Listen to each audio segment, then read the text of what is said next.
เริ่มการแข่งขันเนาะซึ่ง WG นะคะพบกับทีมบายันเดนทีมชนิดฟุตบอลเนาะขอโทษขออภัยเจ้า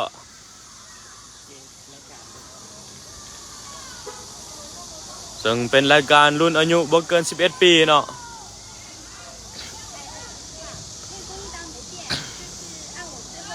ตอนนี้น้องๆกำลังรวมพลังเนาะสวัสดีท่านผู้ชมอีกทีนึงเนาะที่เข้ามาชมเชียร์คอยกดไลค์กดแชร์ไปเนาะถ้าว่านัดนี้น้องๆชนะก็จะมีรุ่นเป็นที่1หรือว่าที่2นั่นเองเนาะฉะนั้นขอให้ทุกท่านกดไลค์กดแชร์ออกไปเพื่อเป็นกำลังใจให้น้อง WG นาคานั่นเองกรรมการเป่าวีดแล้วเป็นบานของชนิดฟุตบอลเคลียร์ก่อนเนาะ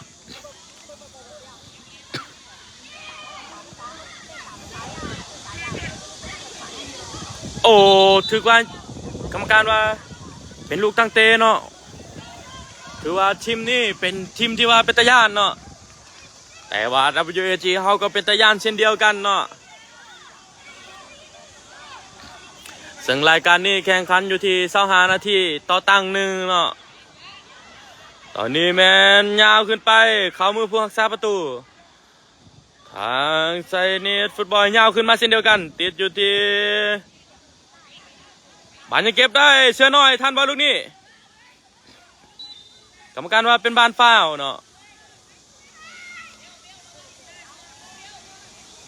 สวัสดีท่านผู้ชมเนาะที่เข้ามาชมเชียร์ขอกดไลค์กดแชร์ออกไปด้วยเจ้าเพื่อเป็นกำลังใจน้องๆตอนนี้แมนยาวขึ้นมาติดอยู่ที่แฟงเคลียร์ขึ้นไปถือกองหลังเคลียร์ขึ้นมายังติดอยู่ที่เสือหน่อยบานยังเป็นอยู่ที่ไซนิดฟุตบอลกองหลังออกไปที่ปีกตะวันให้มาที่บานอยู่ที่แฟงบานยังสมบูรณ์ยังยึดติดอยู่ที่เอกคืนให้ไปที่เป้แนมขึ้นไปให้ไปที่คิวยังบ่เทิงเนาะถือคูตะสุยังได้อยู่ตะวันยังได้อยู่ตะวันให้ไปที่เสือน้อยขึ้นมาที่ตะวันอีกทีนึงตะวันแนมมึงมูลูกนี้ยาวขึ้นไปให้ไปที่คิวดีดให้ไปที่เสือน้อยแทงไปที่คิว15อีกทีนึงคิวยก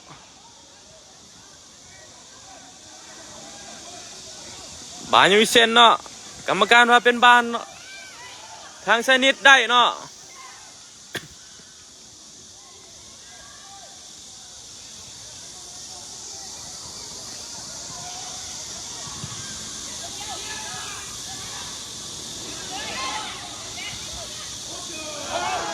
บานยังอยู่ที่ไซนิดฟุตบอลยิงไปลูกนี้โอ้ถือว่าอันตรายเนาะออกข้างไปหน่อยนึงเนาะถือว่านัมเบอร์9นี่เป็นรูปร่างที่สูงใหญ่เนาะตอนนี้แมนถือว่าเกมศึกหนักเนาะระหว่าง WG พบกับชนิดฟุตบอลเปแนมเบิงลูกนี่จะยาวเปลินซันให้ไปที่ตะวันออกไปที่คิวลากมาลูกนี้ให้มาที่แฟงแทงไปลูกนี้กรรมการว่าเป็นบานฟาวล์เนาะถือว่าทางทีมชนิดฟุตบอลยกแขนเนาะถือว่าถือทีม WG นั่นเองมาลุ้นกันว่าระยะนี้แม่นระยะที่สำคัญเนาะเป็นระยะที่อันตรายเนาะเบิ่งกันว่าเบลเกตหรือว่าอนุสักนัมเบอร์10กัปตันทีม WG นั่นเองจะยิงฟรีคิกลูกนี้เป็นประตูขึ้นนำได้บอสวัสดีท่านผู้ชมอีกทีนึงเนาะเกมเริ่มไปแล้วประมาณอยู่ที่เกือบ5 นาทีเนาะ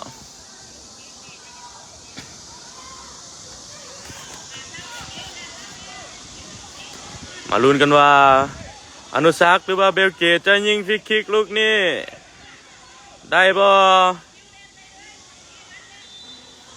เมสซี่ยาวออกไปเลยยิงโอ้ถือว่าง่ายได้เนาะเข้ามือผู้รักษาประตูของไซนิสเนาะยาวขึ้นมาลูกนี้ยังติดอยู่ที่แฟง แหวงแทงให้ไปที่คิวแทงมาที่เสือน้อยบานยังอยู่ที่คิวสิมายิงไปดูนี่ติดเซฟโอ้ถือว่านะครับเหนียวเนาะโอ้น่าเสียดายเนาะเจ้าถือว่าน่าจะเป็นประตูเนาะ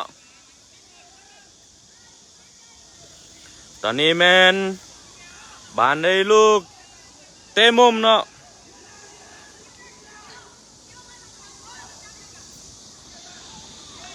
เบลเกตคอดเข้าไปลูกนี้บานได้ลูกเตะมุมอีกทีหนึ่งเนาะ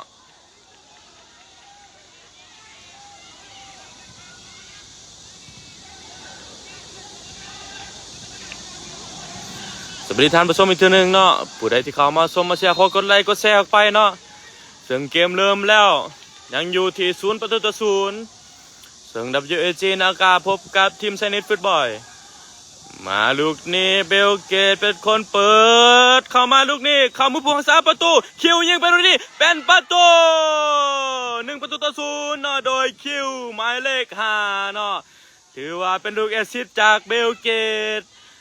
นัมเบอร์10นั่นเองโดยที่ว่าบานถึกสกัดออกมาโดยที่นัมเบอร์5ก็คือคิวน้อยยิงขึ้นประตูนำไซให้ไปที่1-0เนาะถือว่าเกมนี้มวนมันแล้วเนาะ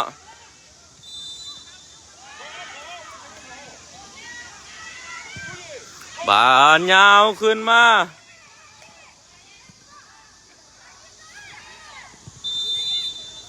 กรรมการว่าเป็นบานฟาวล์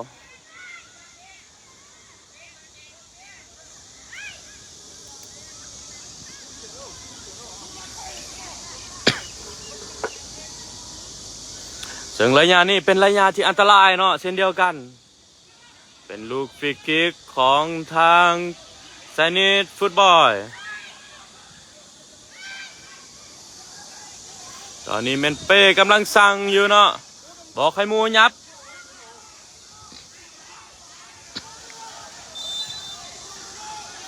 เป็นลูกฟรีคิกที่ว่าอันตรายเนาะแลนเปิดออกดินชูนเนาะออกไปที่ด้านข้างคอร์ดเข้ามาลูกนี่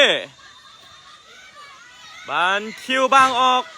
ข้างเนาะถือว่าบานเป็นลูกทุ่มของทาง WAG นะคะลินไว้ลูกนี่เสือน้อยย้อนมายังบ่ถึงโม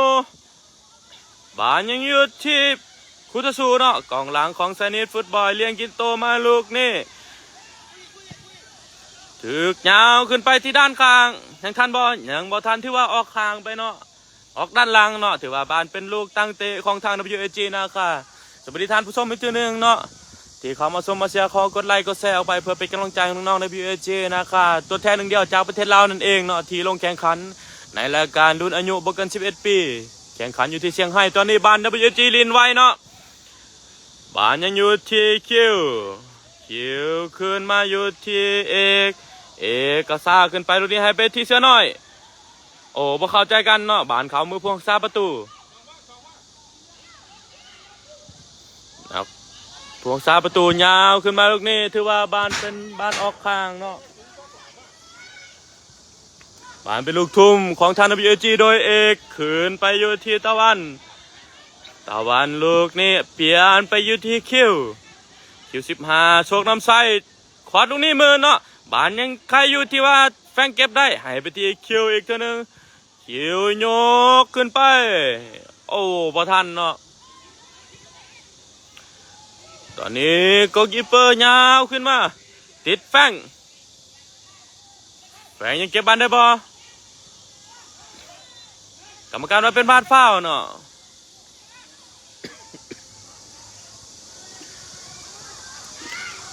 ตอนนี้ลินไว้แล้วเนาะ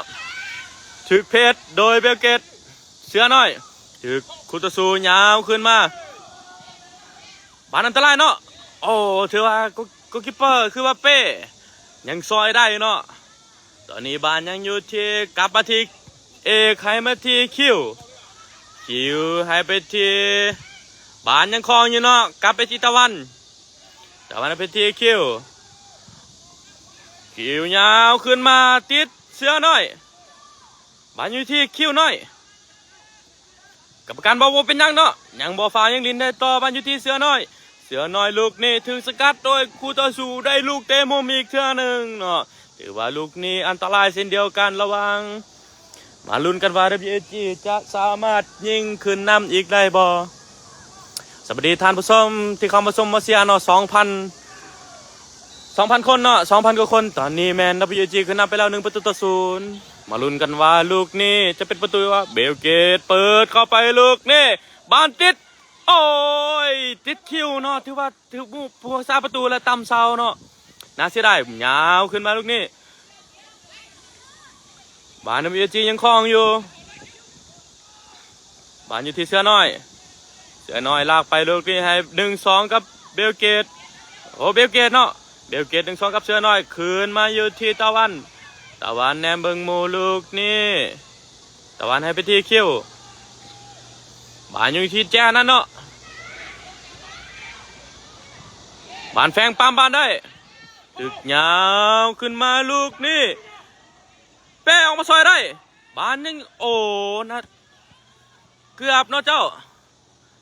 ผู้รักษาประตูออกมาปัดบานเกือบถือคู่ต่อสู้ยิงเนาะลูกนี่ถือว่าบานเป็นลูกทุ่มของทางไซนิสสุดบอลยาวเข้าไปหน้าก้นถือมุงออกลูกนี้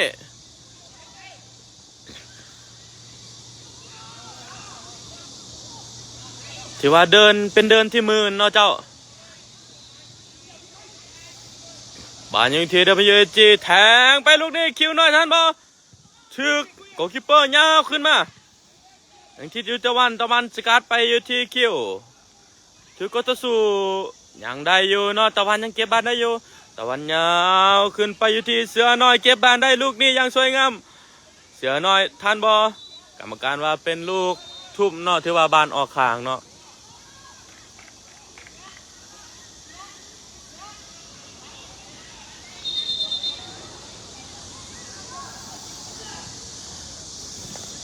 บานดินไวตอนนี้ถือเคลียร์ขึ้นมายังอยู่ที่กองหน้าเนาะถือเป้เคลียร์ออกไปกรรมการว่าเป็นบานฟาวล์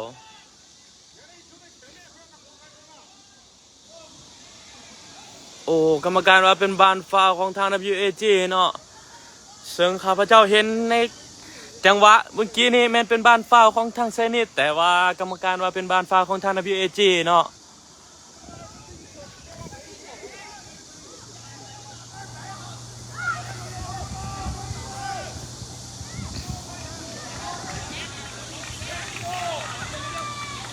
ซึ่งมาลุ้นว่า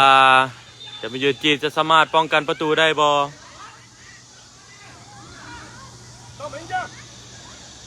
ระยะนี้เป็นระยะที่อันตรายเนาะเบิ่งกันว่าไซนิสจะลินซันอีกบ่หรือว่ายิงเลยเนาะ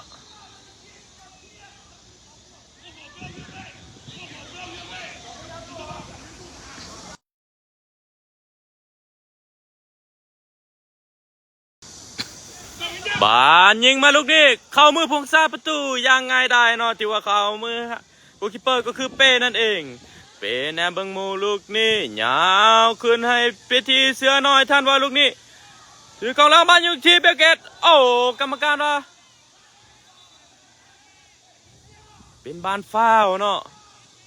จังหวะนี้50โกลคีปเปอร์จับบานได้แล้วก็ไปตำกับคิวน้อยเนาะ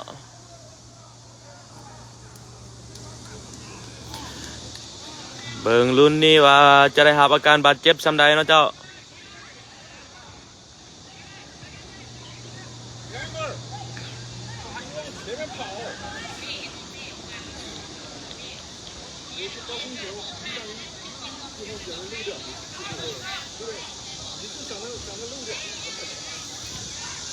นะครับอาการบาดเจ็บหน่อยนึงเนาะเช่นเดียวกันกับนักฮับก็ได้รับอาการบาดเจ็บสวัสดีท่านผู้ชม 2,200 คนเนาะที่เขามาชมมาเชียร์ขอให้กดไลค์กดแชร์ออกไปเนาะเพื่อเป็นกำลังใจให้น้องๆ WAG นะคะตัวแทนหนึ่งเดียวจากประเทศลาวที่มาแข่งขันอยู่ที่เซี่ยงไฮ้รายการบายันเดนคัพเนาะซึ่งแข่งขันในรุ่นอายุบ่เกิน11 ปีเจ็บคอแล้วเบลSC1ตัวและคิดเลยบคิวนี่เขียน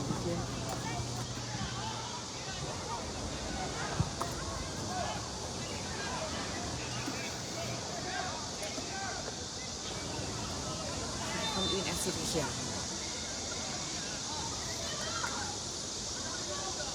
สวัสดีท่านผู้ชมอีกเทื่อนึงเนาะตอนนี้แมน WG ขึ้นนำไปอยู่ที่1-0โดยหมายเลข6หมายเลข5เนาะก็คือคิวน้อยนั่นเองเนาะซึ่งเรามันจะมาลุ้นกันว่าถาวร WG ชนะในแมตช์นี้แมนจะมีลุ้นเป็นที่1หรือว่าเป็นที่2ของรายการนี้เนาะเพราะว่ามันยังจะมีอีกทีมหนึ่งที่ว่าแข่งกันก็คือทีมบาร์เซโลนานั่นเองที่เราจะพบเนาะ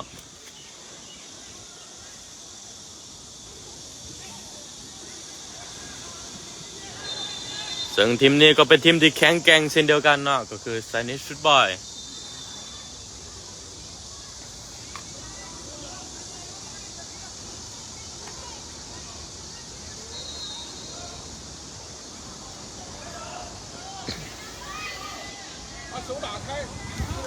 กรรมการให้เป็นลูกตั้งเตะเป็นลูกบ้านฟ้าวเนาะไหลยาแดนตัวเองเนาะถือว่าลูกนี้จะลินซันหรือว่ากัปตันยาวขึ้นมาลูกนี้ยังอยู่ที่คิวเก็บบ้านได้บ่เขียวยังเก็บบ้านได้ยังอยู่ที่เสือน้อยลากไปลูกนี้ผ่านโอ้ถือว่าเอาข่างไปเนาะ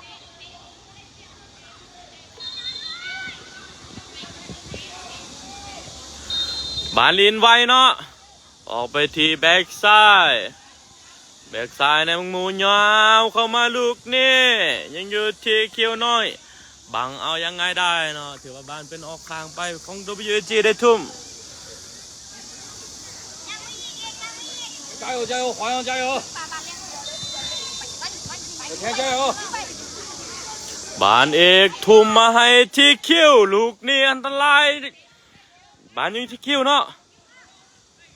คิวเสียบานนะครับครูต่อสู้ถึกสกัดออกด้านข้างไปถือว่าบานเป็นลูกทุ่มบานลินไวเนาะเบลเกตกรรมการว่าเป็นบ้านฟาวเบลเกตถือว่าลูกนี้เบลเกตเฮ็ดบ้านฟาวแล้วก็จะยิงฟรีคิกบานระยะไกลลูกนี้ถือว่าให้แฟงเนาะมาลุ้นกันว่าแฟงนัมเบอร์8จะสามารถยิงประตูขึ้นนำใส่ให้ WG นะครับของพวกเขาอีกได้บ่เป็นระยะประมาณแดนกลางเนาะ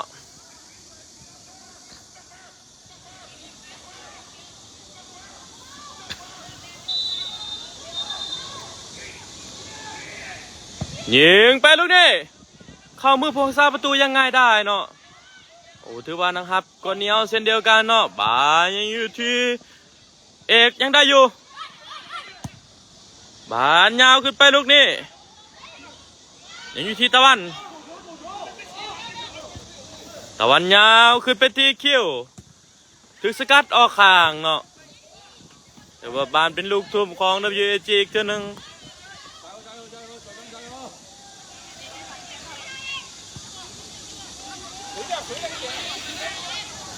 บานทุ่มลินซันนี่ให้ไปที่เสือน้อย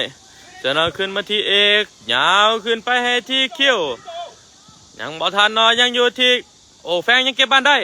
แฟงอยู่ที่เสือน้อยลินซันกันยังบ่ได้เนาะ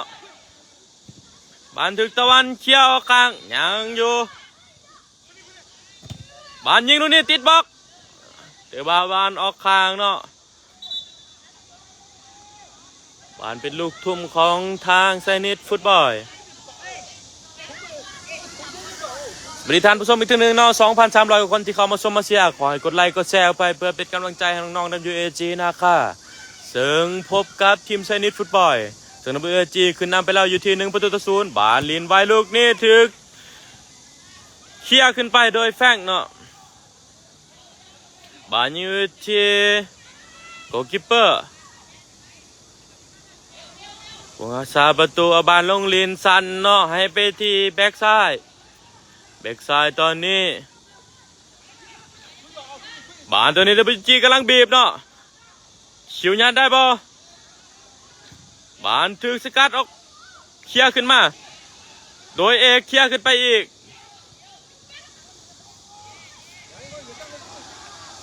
ถือว่าเกมนี้เป็นลิ้นยากเนาะเป็นทีมที่ว่าแข็งแกร่งอีกทีมหนึ่งบานทุ่มขึ้นมายังอยู่ที่คิวเคลียร์ขึ้นไปขามือผู้รักษาประตูของไซนิดฟุตบอลสบายดีท่านผู้ชมอีกทีหนึ่งเนาะขอบใจที่ท่านผู้ชมเข้ามาชมมาเชียร์น้องๆ WAG เนาะบานตอนนี้ยังอยู่ที่เอกเนาะเอกแทงไปที่เสือน้อยตรงนี้ดีดโอ้ที่ว่าพอเข้าใจกันเนาะบานก็คิดว่าก็คิดว่าวาสิเคลียร์ขึ้นเนาะแต่ว่าออกข้างไปโดยบาน WAG ได้บานทุ่มขอบใจท่านผู้ชมทุกท่านเนาะที่เขามาชมมาเชียร์ขอให้กดไลค์กดแชร์ออกไปเพื่อเป็นกำลังใจน้องๆเนาะบาน WAG ได้ทุ่มลูกนี่ลินสั้นให้ไปที่เอกบานอยู่ที่เอกเปลี่ยนไปที่คิว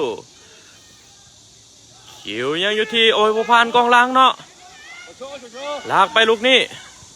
ออกมาที่ด้านขวาลูกนี่เปิดเข้าไปยังติดอยู่ที่เป้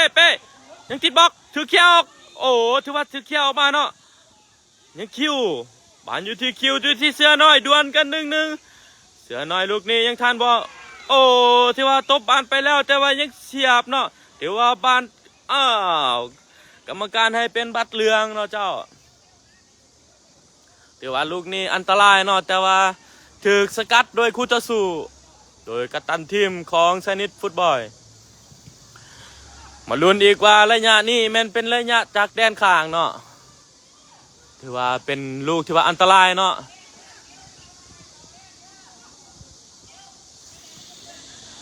มาลุ้นกันว่า WAG นาคาของเขาจะสามารถ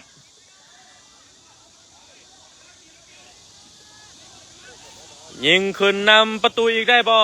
โดยฟรีคิกเบลเกตหรือว่าเมสซี่หรือว่าอนุสักวิลกุลนั่นเองซึ่งเป็นน้องชายของเท้าเอกราชวิลกุล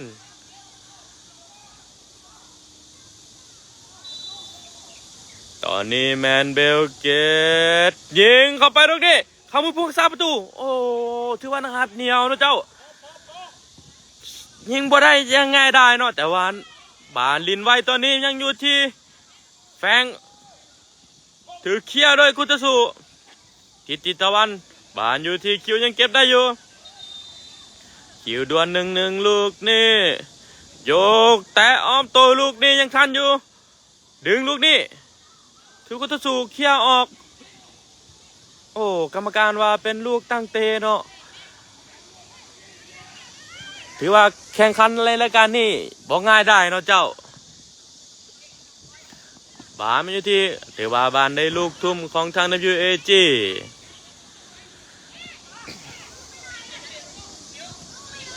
อยู่พี่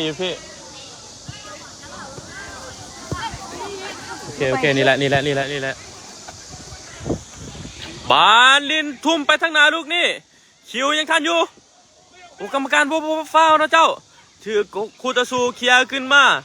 บานอยู่ที่แฟงดีดลูกนี้บ่ถึกบานทิศคู่ต่อสู้เดี๋ยวบานออกข้างเนาะเป็นบานลูกทุ่มของ WAG อีกเท่านึงคิวแลนไปลูกนี้ทุ่มไกลให้ไปที่เสือน้อยยิงไปลูกนี้โอ้น่าเสียดายเนาะเจ้าแต่ว่าบานยังเป็นลูกทุ่มของ WAG อีกเท่านึง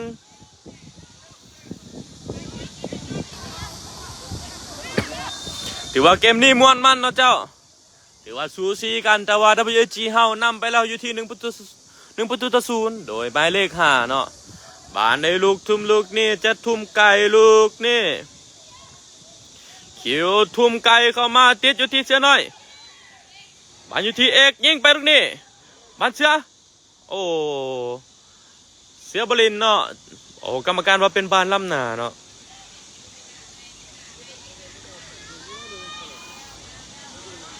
เบิ่งกันว่าจะยาวบ่ลูกนี่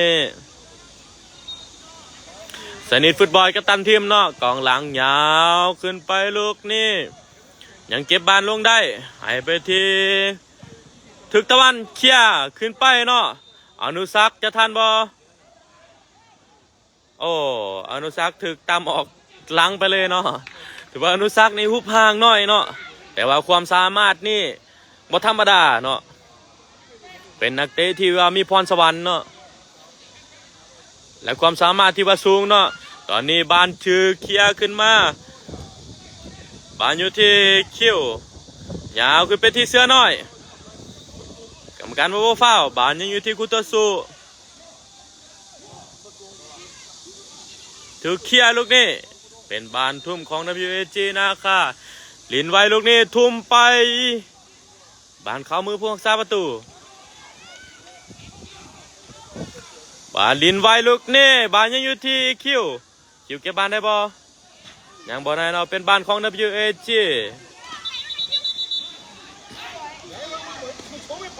โอ้เนาะถือว่า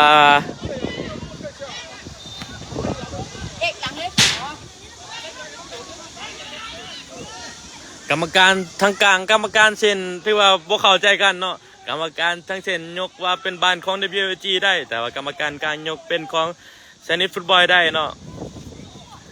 ตอนนี้แม่น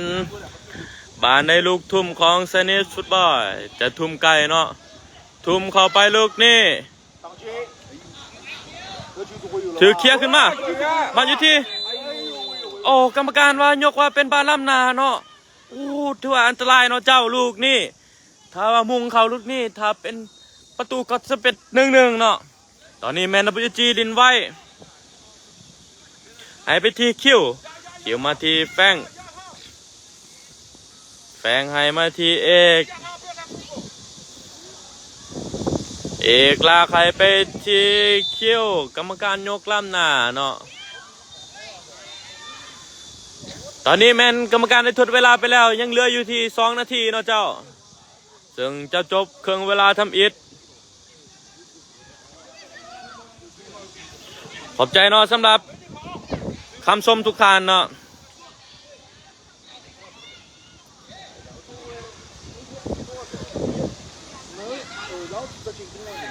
ตอนนี้บานยังอยู่ที่ WG แฟงเคลียร์ขึ้นไปโอ้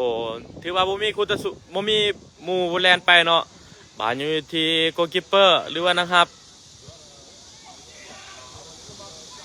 ยาวขึ้นมาลูกนี่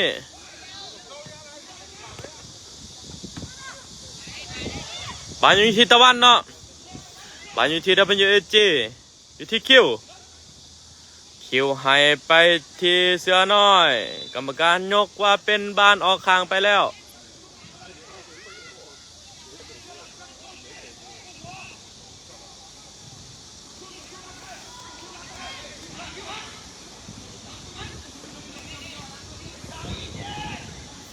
กรรมการบานยังลินชันอยู่เนาะกรรมการได้เป่าจบเวลาไปเป็นทีเรียบร้อย WG ชนะในตั้งแรกไปอยู่ที่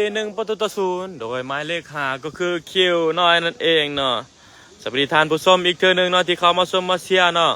ขอให้กดไลค์กดแชร์ออกไปเพื่อเป็นกำลังใจให้น้องๆ WAG นะคะตัวแทน1 เดียวจากประเทศลาวนั่นเองที่ว่ามาแข่งขันในรายการบายันเดนคัพเนาะซึ่งจัดขึ้นอยู่ที่เซี่ยงไฮ้ของซอปจีนเนาะซึ่งจบเวลาครึ่งทำอิฐไปแล้ว WAG ยิงนำขึ้นไปอยู่ที่1-0รายการนี้ที่ว่านัดนี้เนาะเป็นนัดที่ว่าบ่ง่ายเนาะเป็นนัดที่ว่ายาก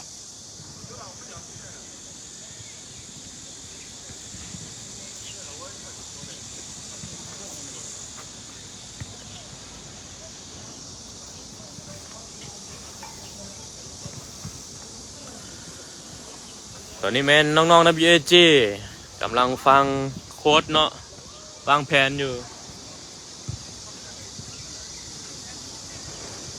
อาจจะมาเบิ่งคู่ต่อสู้เนาะ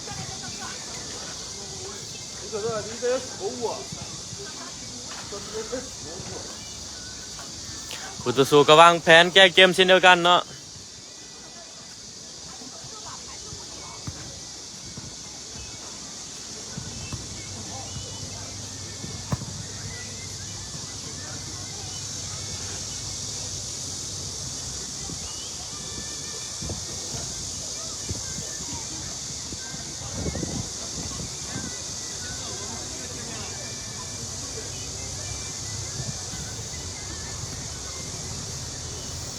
ตอนนี้มันพักเบรกอยู่เนาะเจ้าจังหน่อยเขาจะมาเริ่มในครึ่งเวลาที่2อีกเทื่อนึงเนาะ ถือว่าในรายการนี้แมนได้ถ่ายทอดสดเนาะ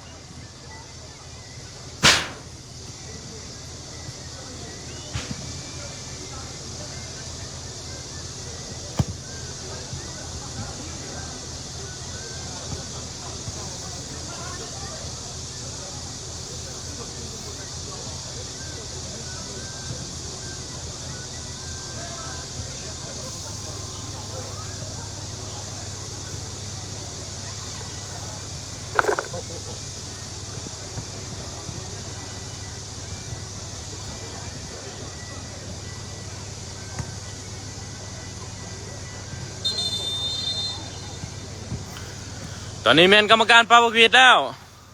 ซึ่งจะเริ่มของเวลาที่2นั่นเองเนาะ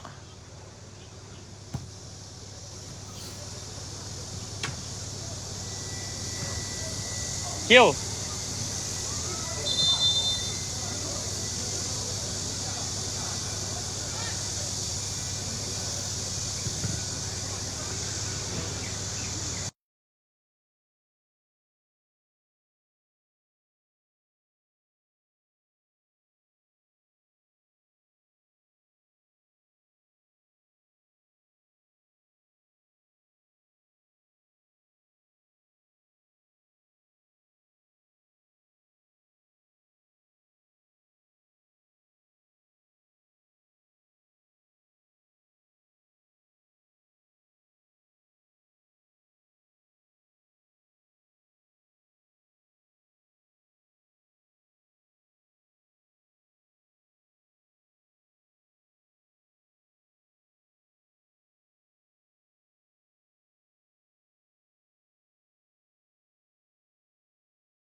สวัสดีท่านผู้ชมอีกทีหนึ่งเนาะ 1,700 คนที่เขามาชมมาเชียร์ตอนนี้แมน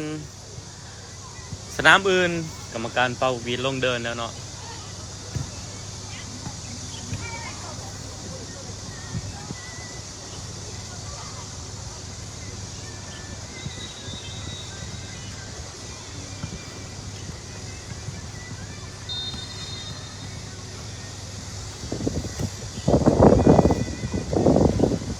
ลงเอซี่เลย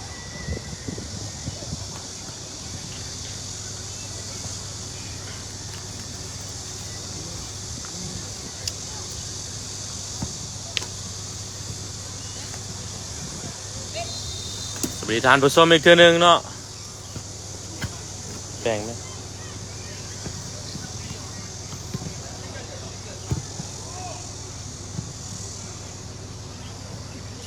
ครับลงแบ่งอยู่เลยตอนนี้แมนกำลังจะเริ่มเข้าสู่ครึ่งเวลาที่2นั่นเองเนาะซึ่งโค้ชสอนวิไลและโค้ชต้นจักริดก็ได้วางแผนแล้วเนาะว่าแก้เกมนั่นเองว่าจะเฮ็ดแนวใดที่จะเพื่อที่จะเอาชนะอีกประตูเพื่อที่จะเอาประตูอีกเนาะตอนนี้แมนทั้งสองทีมกำลังย่างลงสู่สนามอีกครั้งหนึ่งในครึ่งเวลาที่2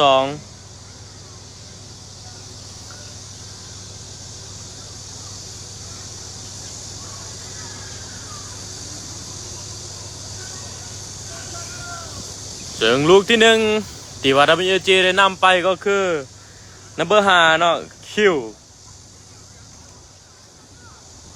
วน้อยเนาะหรือว่าชื่อแท้มันธีรกรพุทธวงศ์นั่นเนาะบานได้ยิงไปแล้วลูกนี่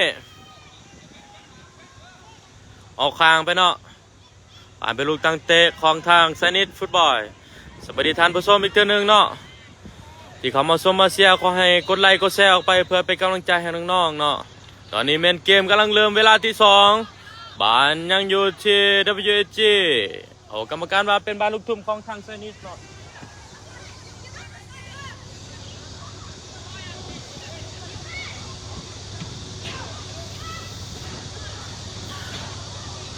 บานยังในลูกทุ่มอีกตัวหนึ่ง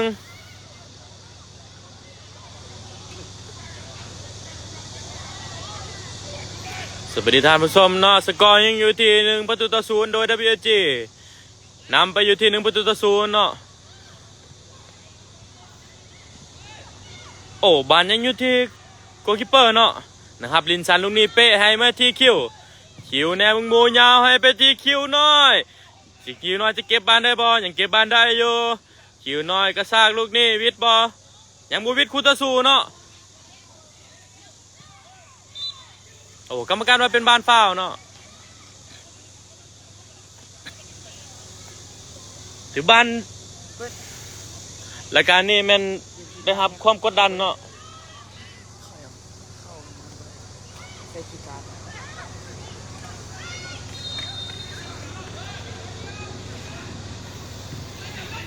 บาลินซันมาอยู่ที่กองหลังลูกนี้ถึกยังอยู่ที่คุตสูเนาะเลี้ยงกินโตลูกนี้ยังไปได้อยู่โอ้ถึกปั้มกันลูกนี้เนาะ50-50เนาะ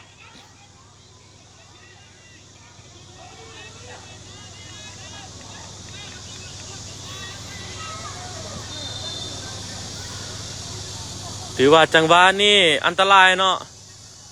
ตะวันเคลียร์บานแล้วแต่ว่าถือโคตรสูเตะอัดเลยเนาะ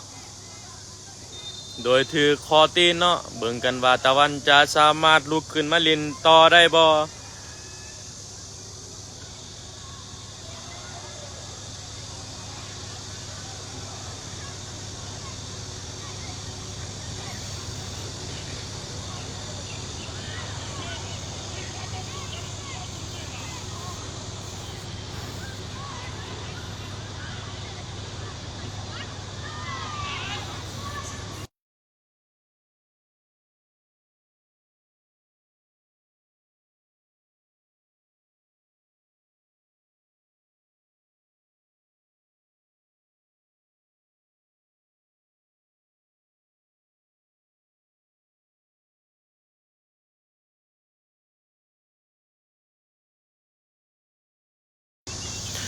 ถือว่าจังหวะนี้ปะทะกันนักเติบเนาะกรรมการให้เป็นลูกออกหลังไปเป็นลูกตั้งเตะของทาง WAG นะคะ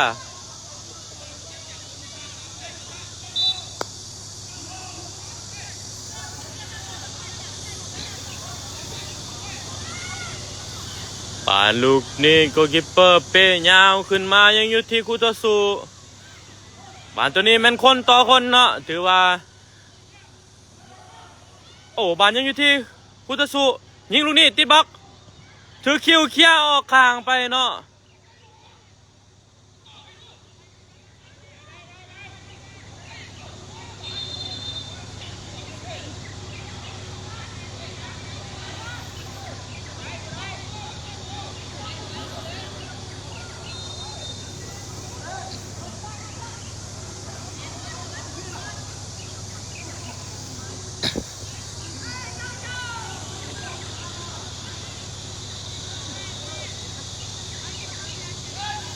บานในทุ่มเนาะถือว่าถือเคลียร์ขึ้นมาบานยังอยู่ที่คู่ต่อสู้ยิงไปตรงนี้ติดบล็อกติดแฟงเนาะอนุสักยังได้บอลยังบ่ได้ยังบานอยู่ที่คู่ต่อสู้ถือโยนเข้าไปตรงนี้ทิศตะวันเนาะถือเคลียร์ออกโอ้ถือว่าตอนนี้แมนไซนิดฟุตบอลบุกนักเนาะเพื่อที่ว่าจะนำเอาประตูเข้ามาขึ้นแต่ว่า WAG ก็บ่ย่านเนาะ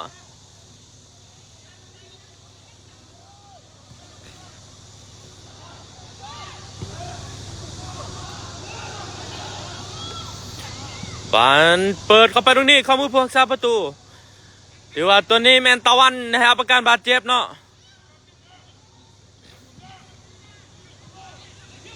บานยังอยู่ที่ยาวขึ้นไปอยู่ที่คิวยังเก็บบานได้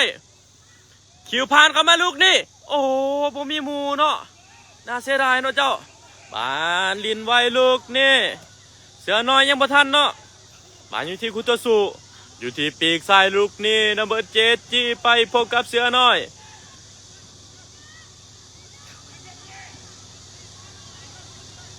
บานเสือน้อยเคลียร์ออกข้างบานได้ทุ่มของทางเซนิตฟุตบอล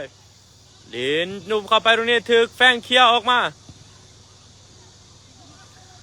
ผู้ต่อสู้เปลี่ยนเอาวิธีแบกขวายาวเข้าไปลูกนี่ถือว่าออกแดนหลังไปเนาะบาดเป็นลูกตั้งเตะของทาง WAG นะค่ะ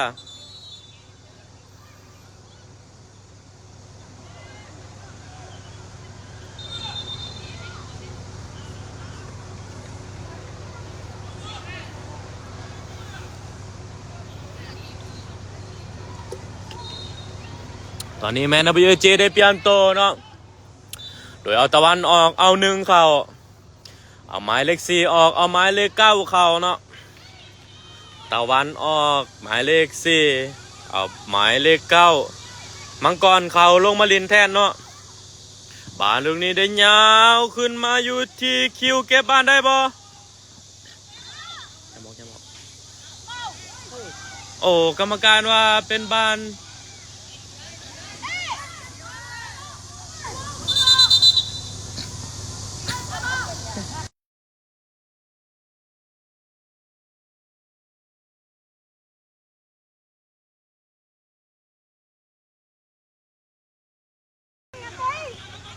บานลูกนี้เป็นบานได้ทุ่มของทางไซนิสฟุตบอล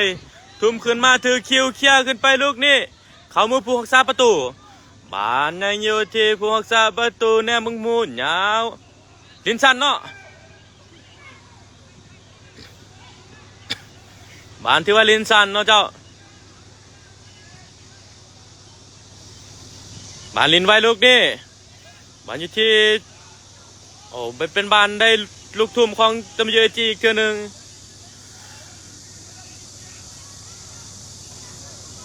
ตอนนี้แมนเวจีทุ่มโดยเสือน้อยทุ่มให้ไปที่หนึ่งเนาะหนึ่งจะทันบอลลูกนี้ยังบอทันเนาะ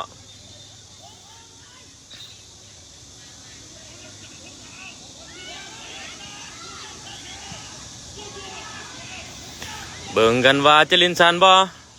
ลินสันแล้วเนาะ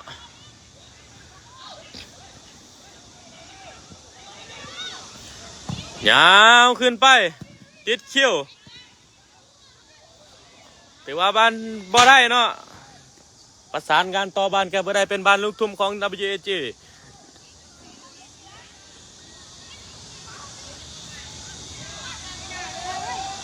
บ้านทุ่มโดยคิวเนาะบ้านให้มาทีหนึ่งขึ้นไปที่คิวให้ไปที่แฟงลินกันเนาะให้มาที่คิว15ออกมาที่คิวน้อยขึ้นไปที่คิว15ลูกนี้ตบไปลูกนี้ยิงเข้าไปลูกนี้โอ้ติดเซฟเนาะเจ้าถือว่าอันตรายเช่นเดียวกันเนาะได้บ้านลูกเตะมุมอีกเทื่อหนึ่งเนาะโดย WAG ได้ลูกเตะมุมลูกนี้มาลุ้นกันว่า WAG นะครับพวกเขาจะสามารถยิงขึ้นนำประตูอีกได้บ่โดยหมายเลข10เนาะอนุสักษ์วิเลกุลเบลเกตหรือว่าเมสซี่ลาวนั่นเอง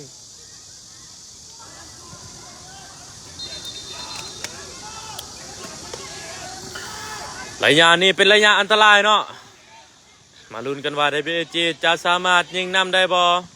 เปิดเข้ามาลูกนี้ติดคุตสูเนาะบานอยู่ที่เอกให้มาที่คิวลินซานการบานยิงบานอยู่ที่เบลเกตโอ้กรรมการว่าเป็นบ้านล้ำหน้าเนาะ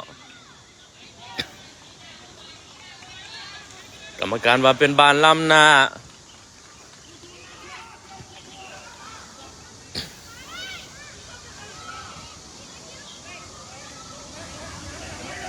ตอนนี้แมนเป็นบ้านล้ำหน้าของทางเซนิสฟุตบอลลินซันอีกแล้วเนาะ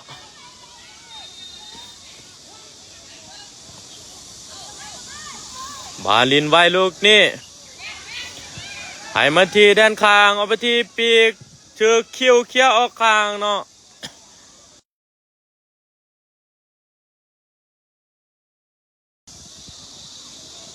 บานในลูกทุ่มของเซนิสลินไว้ลูกนี่บานอยู่ที่หนึ่งโอเคเนาะเป็นบานของทาง WAG นะครับ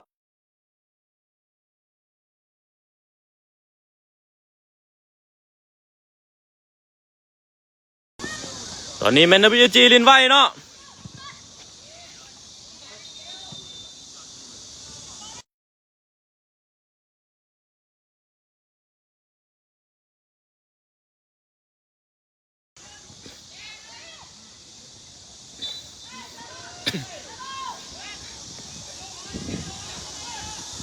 รมการว่าจังไดเนาะเป็นบ้านฟ้าว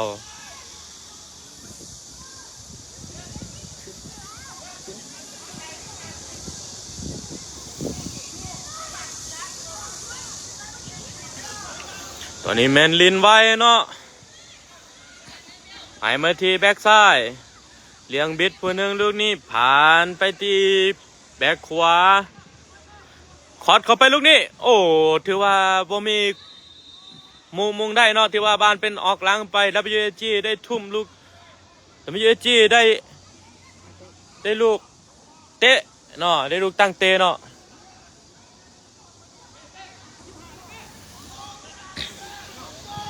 ซึ่งบานตัวนี้ WG ลินชันลูกนี้ให้ไม่ที่คิวยาวขึ้นมาอยู่ที่ถือกองหลังเคลียร์ขึ้นไปบานเข้ามือผู้รักษาประตูก็คือเป้เนาะ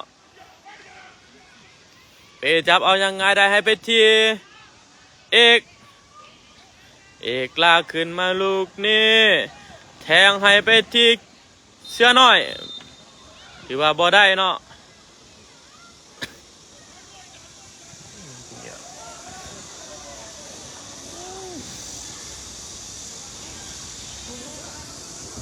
ย่างจับมาดู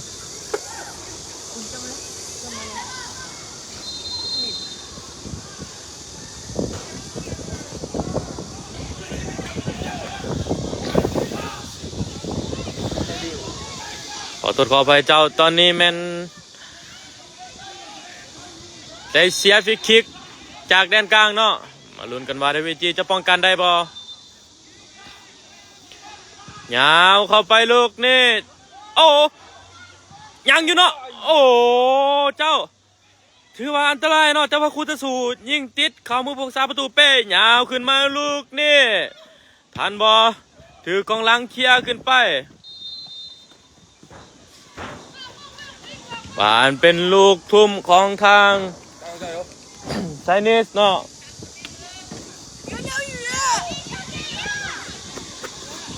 ผ่านทุ่มไปลูกนี่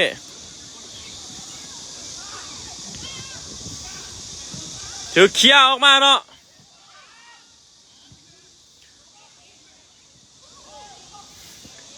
โอ้นะครับเอาถือว่าลูกนี่เสียปลอมเนาะถือว่าหลอกเนาะเห็นบานจะออกหลังไปแล้วแต่ว่าโดดไปซื้อเนาะบานยาวขึ้นไปยืดที่เสือน้อยลินชันให้มาทีหนึ่งไปทีแฟงแทงมาทีหนึ่งบานยังอยู่ที่อนุสักเบลเกตยิงไปตรงนี้โอ้ติดเสาเนาะเจ้าโอ้น่าเสียดายเนาะเกือบเป็นประตูบานยังอยู่ที่คูตาซูอีกเท่านึงบานชี้ไปลูกนี่โอ้กรรมการว่าเป็นบานเสียฟาวเนาะเป็นลูกฟรีคิก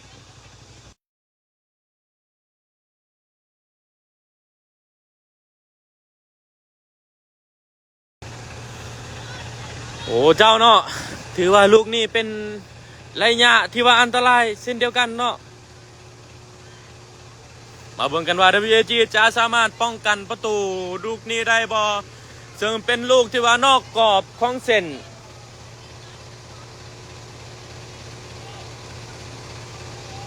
ระยะนี้มันระยะใกล้ที่สุดเนาะ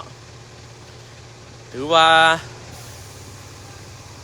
ระยะฟาวเมื่อกี้นี่เกือบเป็นประตูเนาะถ้าว่าได้ลูกจุดโทษข้าพเจ้าใครแต่ว่าได้เป็นลูกฟรีคิกเนาะแต่ว่าลูกฟรีคิกนี่ก็อันตรายเช่นเดียวกันเนาะมาเบิ่งกันว่าลูกนี้จะลินสูตรบ่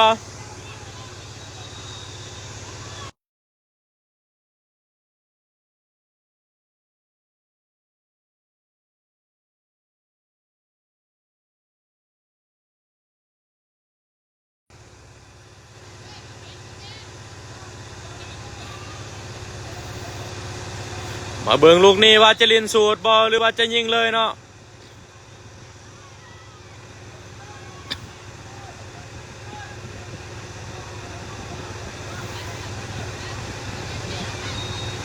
เบิ่งลูกฟรีคิกลูกนี้มันยืนอยู่ที่3 คนเนาะเจ้า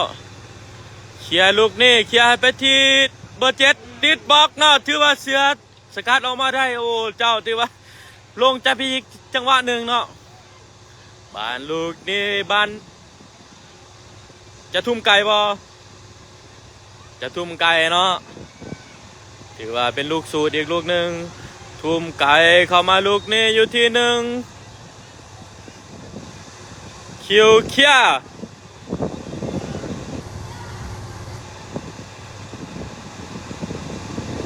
ป่านอยู่ที่คิว15ยาวขึ้นไปนี่โอ้โหที่กรรมการเลยเนาะถือว่าบ้านออกข้างไปบ้านเป็นลูกทุ่มของเซนิตฟุตบอลอีกเท่านึงลินซันเนาะยาวเข้าไปลูกนี้โอ้เป็นประตูไปเนาะถือว่าลูกนี้อันตรายเนาะถือว่าเป็นประตูขึ้นไปแล้ว1 ประตูต่อ1 ประตู 1-1เนาะถือว่าคอสเข้าไปทุ่มเข้าไปลูกนี้ WAG ถึกแซนิตฟุตบอลนำไปแล้วอยู่ที่1 ประตูต่อ 1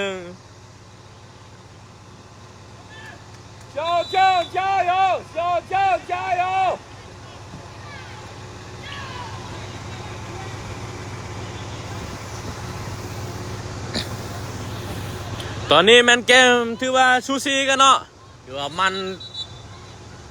มันก็ว่าได้เนาะสวัสดีท่านผู้ชมอีกทีหนึ่งเนาะ 2,800 กว่าคนเนาะที่เขามาชมมาเชียร์ตอนนี้แมนสกอร์อยู่ที่1 ประตูต่อ 1ยาวขึ้นมาลูกนี่บ้านอยู่ที่คิว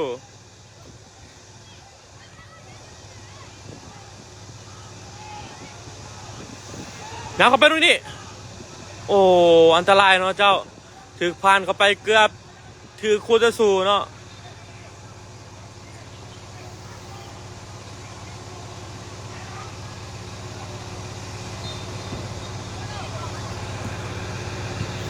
บาลินไว้ลูกนี้ยังอยู่ที่คิวท่านบ่ถือกองหลังเคลียร์ออกข้างไป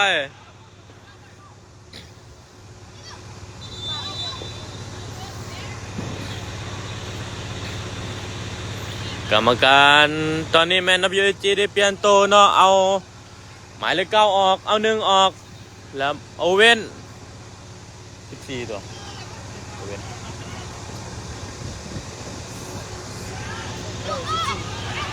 เว่นลงมาลินแทนหมายเลข14เนาะตอนนี้บานทุ่มไกลไปที่แฟงทันบอลลูกนี้โอ้ยังบ่ทันเนาะบานยาวขึ้นไปเลยเนาะถือว่าลูกนี้จะทันบ่เป้เนาะยังทันลูกนี้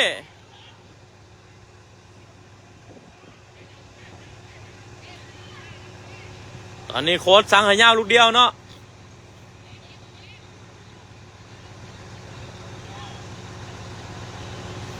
บานเบลเกตลินซันก็โมลูกนี้อยู่ที่เสือน้อยลูกนี้แทงให้มาที่คิวยังบ่ทันเนาะบานเป็นออกข้างของ WAG ได้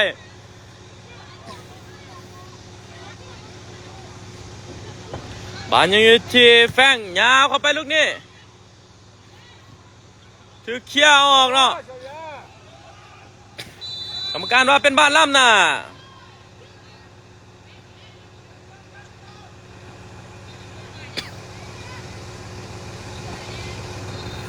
ตอนนี้เมลินซานให้ไม่อยู่ที่เสือน้อยยังทันบอลยังบ่ทันเนาะเป็นบ้านออกข้างไปแล้วบ้านแฟงโอ้ยบทุ่มให้บคิวนะบ้านกลับไปอยู่ที่เป้โยนขึ้นมาที่แฟงมงไปลูกนี่อยู่ที่คิวลูกนี่ลุดเดียวให้ไปที่โอเว่นยิงลูกนี่โอ้ยออกข้างไปเนาะผู้น่าเสียดายเนาะเจ้าถือว่าออกหลังไปลูกนี่โอ้ยผู้พากก็เสียดายกันเนาะน่าจะเป็นประตูลูกนี่แต่ว่าบ่เป็นประตูตอนนี้แมนไซเนตลินซันลูกเอาเปิดขึ้นมาจะมันอยู่ที่คิวตบแลนไปลูกนี่ยิงที่ผูกซาประตูเนาะบานลินออกมาที่แบ็กซ้ายบานอยู่ที่โอเว่นทันบ่โอเว่นยังทันอยู่โอ้กรรมการบาเป็นบานล่ำหน้าเนาะ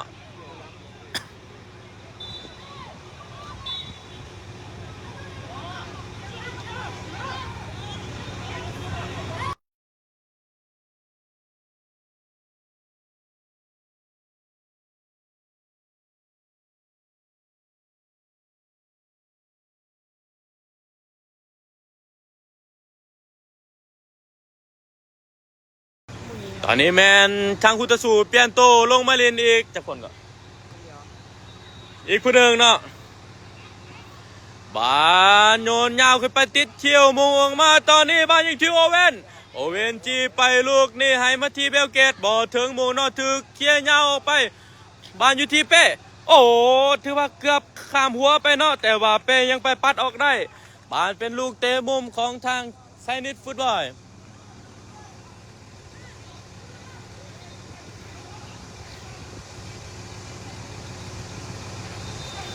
มาลุ้นกันว่า WG จะสามารถป้องกันประตูได้บ่โยนขึ้นมาลูกนี้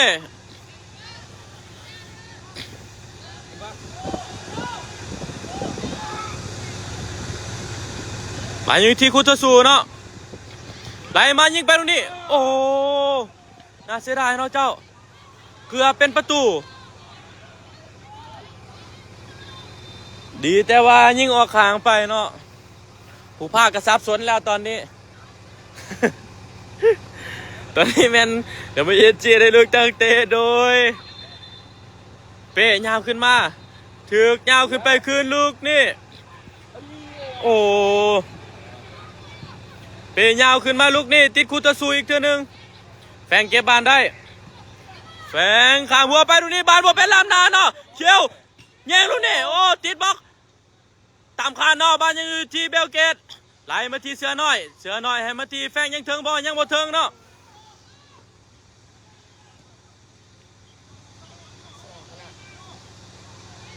บานคูตะซูยังบุกอยู่ออกไปที่ด้านขวาคอดเข้ามาลูกนี้ติดอยู่ที่คิวเสือน้อยเขียวออกมาบ้านยังอยู่ที่แฝงลูกนี้แฝงลากใส่บานคอดเข้าไปนี่ติดบล็อกบานลินซาลูกนี้แฝงยังบ่ได้เนาะบานยังอยู่ที่คูตะซูคิวยังทันบ่โอ้บานยังเป็นคู่ของคุตสูได้อยู่พอดเข้าไปลูกนี่โอ้ถือว่าคุตสูมุ่งออกหลังไปเนาะบานลูกนี่จะลินไวบอ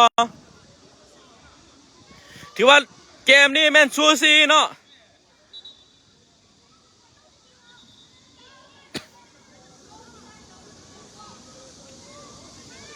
สวัสดีท่านผู้ชมอีกทีหนึ่งเนาะ3,100 กว่าคนที่เขามาชมมาเชียร์เนาะเขากดไลค์กดแชร์ไปเพื่อเป็นกำลังใจน้องๆในBGตอนนี้แมนบ้านยังอยู่ที่เกี้ยวทันบ่โอ้ยังบ่ทันเนาะเจ้าบ้านกำลังหับโยนขึ้นไปติดอยู่ที่แฝงบ้านอยู่ที่คุตสูลูกนี้จะผ่านบ่คุตสูไหลมาอยู่ที่กองกลางออกไปที่แบ็กซ้ายปีกซ้ายคือเก่าคอดเข้าไปลูกนี้ติดเอกเขียมาบ้านอยู่ที่เบลเกตยังอยู่ที่คุตสูอีกเท่านึงยาวเข้าไปลูกนี่โอ้ถือว่าติดหัวออกหลังไปเนาะเจ้าตอนนี้แมนจะเปลี่ยนตัวอีกผู้หนึ่งเนาะคุตสูเปลี่ยนตัวอีกคนหนึ่ง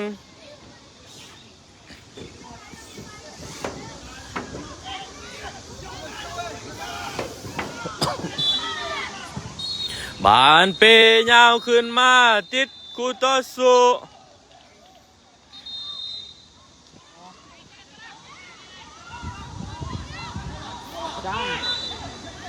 เป็นบ้านฝ้าวเนาะของทางBGได้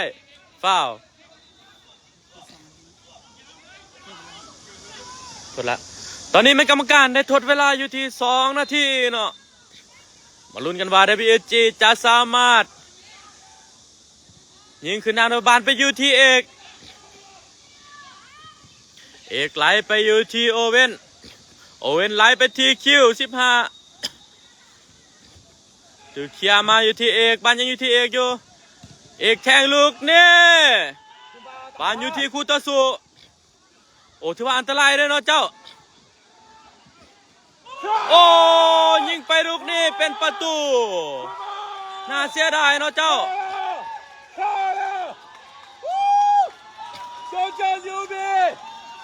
ตอนนี้แมนขึ้นนำไปแล้ว2-1แต่ว่าเวลาสิเบิดแล้วเนาะ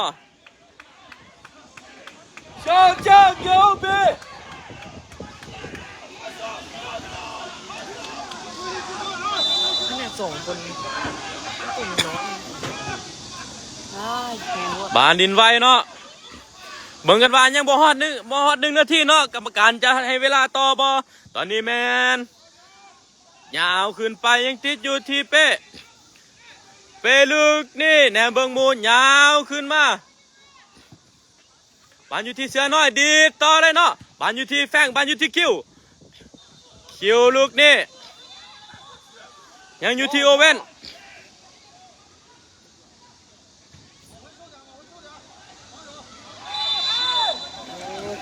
โอ้เนาะ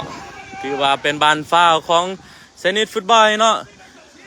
ตอนนี้แมนเวลายังอยู่บ่ฮอด1นาทีเนาะเซนิตฟุตบอลยาวขึ้นมาอยู่ที่เสือน้อย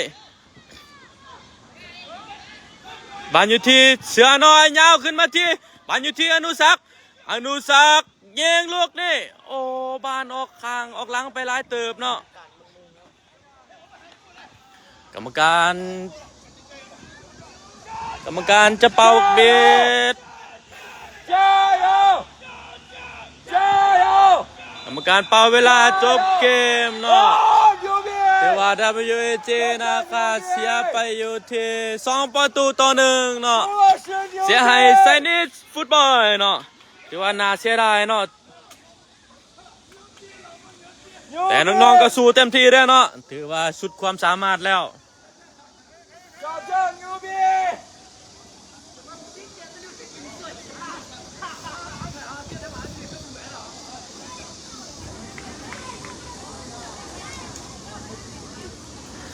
จอนอเกมได้จบลงไปแล้วตอนนี้แมน WAG นะคะเสียไปอยู่ที่2-1ให้ทีมไซนิสฟุตบอลเนาะ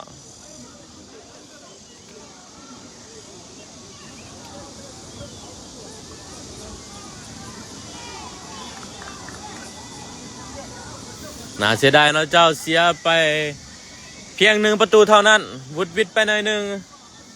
ถือว่ารายการนี้เป็นรายการที่ว่ามวลมั่นเนาะเป็นทีมที่ว่าแข็ง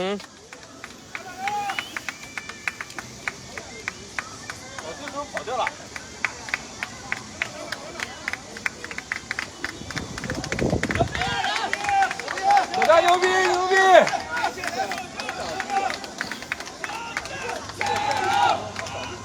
加油！加油！加油！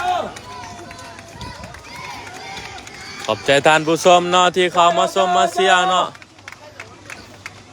ที่เป็นกำลังใจให้น้องๆ WAG นะคะ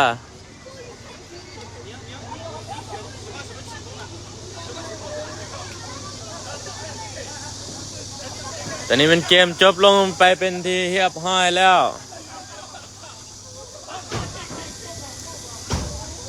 ถือว่าน้องๆ WAG เฮ็ดสุดความสามารถแล้วเนาะถือว่าสู้เต็มที่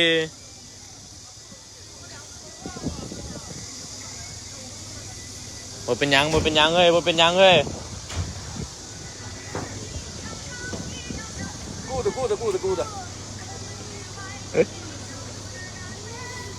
Good。ส่งคุณไม่ออกคุณเหลือ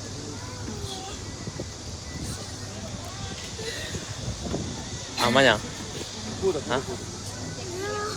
โอเคขอบใจกองเชียร์เอายืนอยู่พี่ไหมยืนอยู่พี่ไหมยืนดีเอาเอกย้ำมา Go。โอเคเอา